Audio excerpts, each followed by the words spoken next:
আসসালামু আলাইকুম রহমতুল্লাহ। নাহমাদুহু ওয়া নুসাল্লি আলা রাসূলিহিল কারীম, আম্মা বাদ।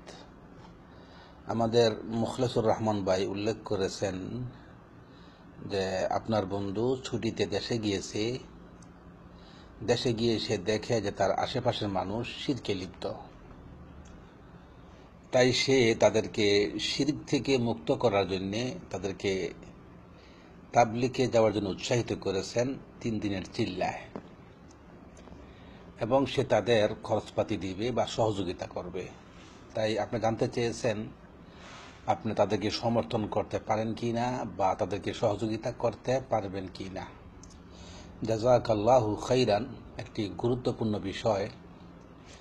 প্রথমে বলবো যে আমাদের দেশে যে তাবলিগে ইলিয়াস প্রচলিত তাবলিগ, এটা যে শিরিক, বিদাত এবং বিভিন্ন খোরাফাতে ভর্তি, এ মর্মে আপনাকে আর আগে থেকে জানা দরকার ছিল। কেননা ওলামায়ে হক দীর্ঘদিন যাবৎ যথেষ্ট আকারে বলে আসতেছেন যে এই প্রচলিত তাবলিগে ইলিয়াস এর ভিত্তি প্রতিষ্ঠিত হয়নি কোরআন সুন্নাহর উপরে, বরং এর ভিত্তি হলো স্বপ্নের উপরে, এবং এর মধ্যে রয়েছে শিরিক, বিদাত এবং খোরাফাতের সয়লাভ। তাদের যে সকল কিতাবাদি রয়েছে, যেমন ফাজাইলে হাজ, ফাজাইলে দরুদ সহ বিভিন্ন গ্রন্থে শিরকে ভরপুর। এক কথায় বলা যেতে পারে যে তারা হচ্ছে শিরকের ঠিকাদার। তাই ওদের সাথে এই 3 দিনের চিল্লা হোক, 40 দিনের চিল্লা হোক, বাৎসরিক হোক, সেখানে যে মানুষ শিরক থেকে মুক্ত হতে পারবে না, বরং আরো শিরক নিয়ে আসবে তার ঈমান ও আকীদায় এবং আমলে ও কর্মে। তাই বলবো যে তাবলিগ করা এটা মূলত একটি মৌলিক বিষয়, এবং প্রত্যেকটি মানুষের উপরে এটা হচ্ছে অপরিহার্য কর্তব্য, যদি সে মুক্তি পেতে চায়, পরকালীন ক্ষতি থেকে বাঁচতে চায়। এ মর্মে আল্লাহ রাব্বুল আলামিন তার কালামে এবং সহিহ সুন্নাতে অনেক কিছু বর্ণিত হয়েছে, দলিল আদিল্লাহ, যে প্রত্যেকটি মানুষের উপরে দাওয়াতি কাজ ফরজ তার সাধ্য সামর্থ্য অনুযায়ী।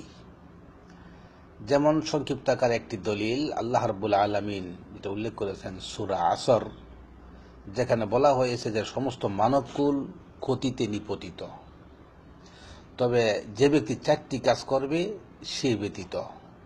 এক হচ্ছে ঈমান আনয়ন করা, অর্থাৎ ঈমানদার হওয়া, এবং নেক আমল করা, এবং এই দাওয়াতি কাজ করা, হকের দাওয়াত দেওয়া, এবং সবুর করা, সবুরের দাওয়াত দেওয়া।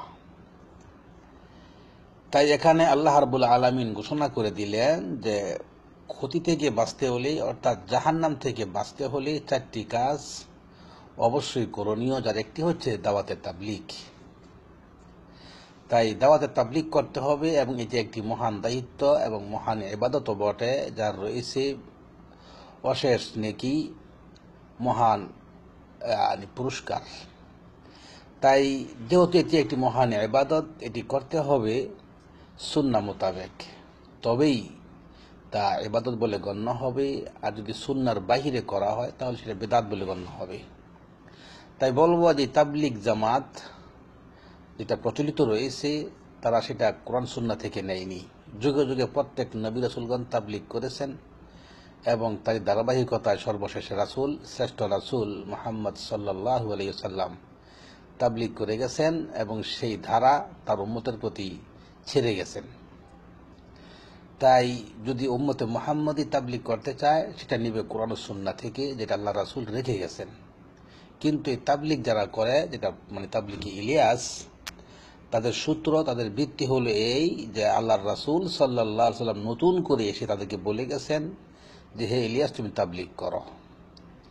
তাই স্পষ্ট কথা যে তারা যে আল্লাহর রাসূল সাল্লাল্লাহু আলাইহি ওয়াসাল্লাম যে তাবলিগ রেখে গিয়েছিলেন, তারা সেইটা থেকে নেয়নি, বরং তারা নতুন করে নিয়েছে আবার, যার ফলে তাদের কর্মপদ্ধতি সেটাও নতুন, এবং যেটা শিরকে ভরপুর, যেটা আবারও বললাম। তাই বলবো যে শিরক থেকে মুক্ত করার জন্যে যদি কেউ তাবলিগি কাউকে পাঠায়, সেটা আসলে সে শিরক থেকে মুক্ত হতে পারবে না, বরং সে আমলে আকীদায় আরও শিরিক ভর্তি করে নিয়ে আসবে। কেননা যেটা বললাম যে তারা হচ্ছে শিরকের ঠিকাদার। বিশেষ করে তাদের যে ফাজাইলে দরুদ এবং ফাজাইলে হজ রয়েছে, সেখানে আকীদাগত শিরকে ভর্তি, যেটা একজন ইমানদারের মৌলিক একটি বড় বিষয়। তাই বলবো যে আপনিও সেখানে সমর্থন করতে পারেন না, সহযোগিতা করতে পারেন না, এবং আপনার বন্ধুও সেটা করতে পারে না।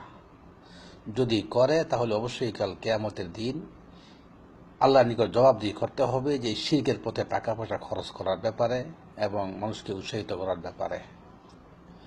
আশা করি বুঝতে পেরেছেন। আবারও বলবো যে তাবলিগি ইলিয়াস যেটা আমাদের দেশে চালু আছে, এটা শিরিক বিদআতে ভর্তি। অতএব এখানে যে শিরিক থেকে মুক্ত হয়ে আসা যাবে না, শিরিক নিয়ে আসতে হবে। আরও বলবো যে এই তাবলিগের চিল্লায় যতজনই যাবেন, তারা কোনো দিন তাওহীদ নিয়ে আলোচনা করবে না, এমনকি তারা তাওহীদ বোঝেও না। আলোচনা করবে কি? তাদের মধ্যে রয়েছে মিথ্যা ফজিলতের বয়ান, এই আছাড়া আর কি রয়েছে তাদের মধ্যে। তাই আবারও বলবো, এখান থেকে দূরে থাকেন এবং যারা আপনার আয়ত্তের মানুষ সেখানে জড়িত, তাদেরকে ফিরিয়ে আনার জন্য নসিহত করুন। যা বললাম সেখান থেকে কিছু কথা গ্রহণ করে তাদেরকে বোঝাবার চেষ্টা করুন। আল্লাহ পাক সেই তৌফিক দান করুন। আল্লাহ।